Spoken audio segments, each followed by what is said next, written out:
وهلاقيada khatarta badan leh waxay ku nool yihiin kaymaha qarada adag ee koonfurta Hindiya isla mar ahaantaasina waa nooc loo yaqaan kubraha waxay dili karaan xayawaanaadka uu ka midka yahay maroodiga iyo libaaxu sidoo kalena waa dilaayo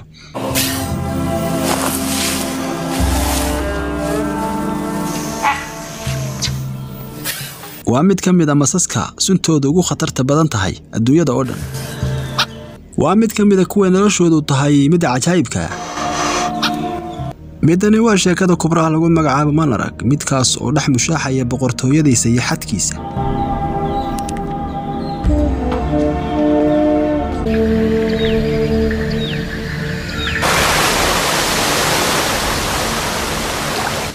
وأروري هوري مركنو سعودالا iyo boqorka Barkisana oo ah boqorka masaska kaymaha yaagan oo dhanba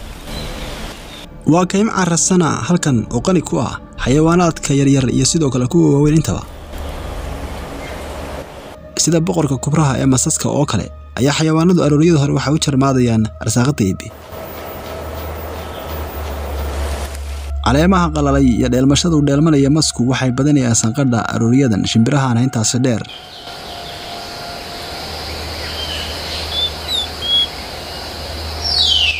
qudunquntada ku caanka yahay dalweynaha Hindiya ayaa waxay quudinaysaa dhalaheeda iyadoo in yar ka dambaysa maska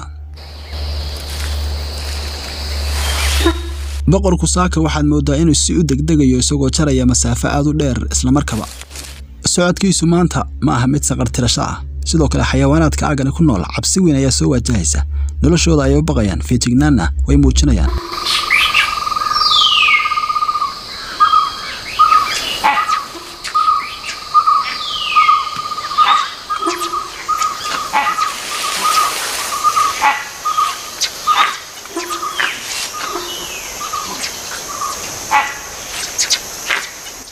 shabaqdu waa cadawga ugaarsiga masku waa inuu saqartirtaa haddii kale xayawaanaadku way dareemayaan sida daanyeerka dhammaantoodna waxay uga digayaan xayawaanada kale kuwooda ugu xooga badan xataa ayay waxyeelayn kartaa sunta kubruhu tanina waxay bixinaysaa macnayaal badan oo ay ka mid tahay hadduu hal fajaase oo kaliya si wacan ula helo maroodiga midaasi waxay ugu filan tahay dilmo tanina waxay iman kartaa oo kaliya mar uu isticmaalayo inuu isku difaaco suntiisa ogow ma ugaarsado masku maroodiga inta badan walina waxa digniinta ku baaqaya oo diraya daanyeerka